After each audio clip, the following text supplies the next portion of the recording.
Hi everyone, my name is Gina Gora. I'm a counseling psychologist and a vocational guide. Uh, Today I'm here to talk to you about some of the techniques you could use to help yourself stay relaxed and calm in these tough times. All of us are feeling a little anxious because we don't know what's going to happen tomorrow. All of us are feeling probably lonely or depressed because we are missing the human connect because all of us have been isolated. The children are having a tough time because they're not meeting their friends that often.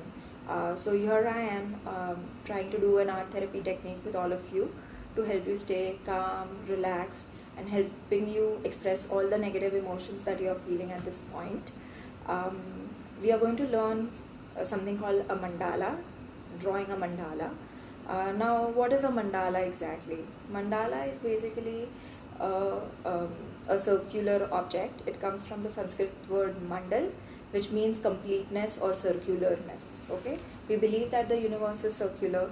Even in the yin yang philosophy of Chinese is in a circular format. We often say what goes around comes around. So, a mandala is something that we draw that expresses our emotions and makes us feel peaceful or makes us feel complete. Okay. Now, while we are designing a mandala, I have broken this entire process into 5 steps.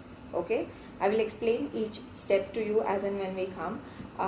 To draw a mandala, you are going to need a couple of things. First of all, you need a sheet of paper. You can use a pencil or a pen. If you have a protractor to draw circles, great. If you don't, I have taken a patila, couple of katoris that can help me draw the circles. They are of different sizes, so my circles will look different. Along with that, you can take some sharp objects, sharp side objects to help you draw the lines, and that will help you design the mandala better. Okay, so let's get started. So first of all, the first step is take the sheet of paper, fold it into half. Okay, give it another fold. Okay, now this is a two-fold sheet, right? With that, you get the center of the page, right?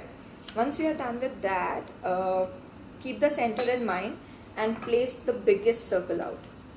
Okay, now you may choose to use a pencil or a pen depending on what you are comfortable. If you feel that you are a little worried about, it may go to a little left or right because you're doing it for the first time, you may choose to use a pencil and an eraser. For me, I'm someone, I love making mistakes and I would want to put in some more creativity in correcting them, so I prefer using a pen. It depends, it's totally up to you what you would like to use. Now, keeping the center in mind, draw your first circle. Okay, use the circumference of it. Once you're done with it, take the second biggest object and draw the second circle. You can take more circles if you like, but for the beginners level, I would suggest 3 is a good enough number. You can start with 3 circles at a time. Okay, once you're done drawing all your 3 circles, your sheet should look something like this. Okay, once you're done with that, the next step is to draw lines. Okay, now imagine this is a big pizza and you're cutting it into slices. Okay, you need to cut your mandala also in slices. You could choose to do 4 slices, 6 slices, 8 slices. Some people do 12 or 18, 20 also. It depends on how complex you want to make it. Again, for a beginner's level, I would say start with something like 8. 8 is an ideal number, okay, to design all your slices. One of the things to keep in mind is all the slices of mandala, like a pizza, look alike. So if you're making 8 slices, all your 8 slices need to look alike, right? Take the sharp object and start making, divide the mandala into half vertically. Then again, make it into half horizontally. Now cut it. Now I've cut it into 4 slices. You can draw 2 more lines in slants and make it into 8 slices. By the end of it, your mandala should look something like this, right? Now it's time to put some creativity in. What are some of the things you could do to make it creative? You can use lines, you can use dots, You can use curved lines, you can use petals, slants, vertical lines, zigzags or cones, leaf, heart shapes, geometric shapes. You can choose whatever you would want to do and fill up your mandalas. I would say do some practice on the side paper first before you start putting it into your mandala. See what you're more comfortable in, how much depth you want. Based on that, start designing. There are different ways of designing your mandala. For instance, if this is what your mandala is, some people prefer going circle by circle. Like they would want to design the inner circle first, then the mid circle, then the outer circle. For someone like me, I prefer designing the slice at a time.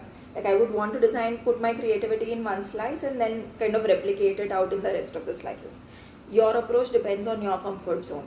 You can choose to do one slice at a time, or you can choose to do circles at a time, right? For creativity, generally we prefer music. So if you feel that you want to put in some light music that will help you get creative, that is great. Generally we recommend someone to do mandalas, say once in a week or 2 times in a week, so that it helps them keep their emotions in check, and helps them express all their anxiety and all their difficult emotions back on paper. Like this is the slice approach. You design one slice and you finish the rest. Or this is the circular approach. You can go from into out or out to it.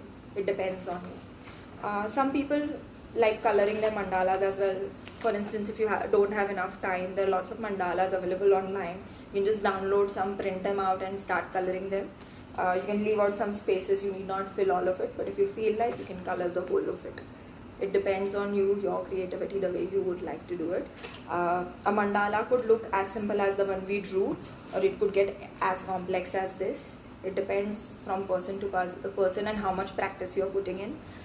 It's a great technique to express your emotions, and just get into a better positive mindset. I hope this helps you all and brings out the creativity in you. Stay tuned for more. We're going to do some more relaxation techniques as the time comes. Thank you.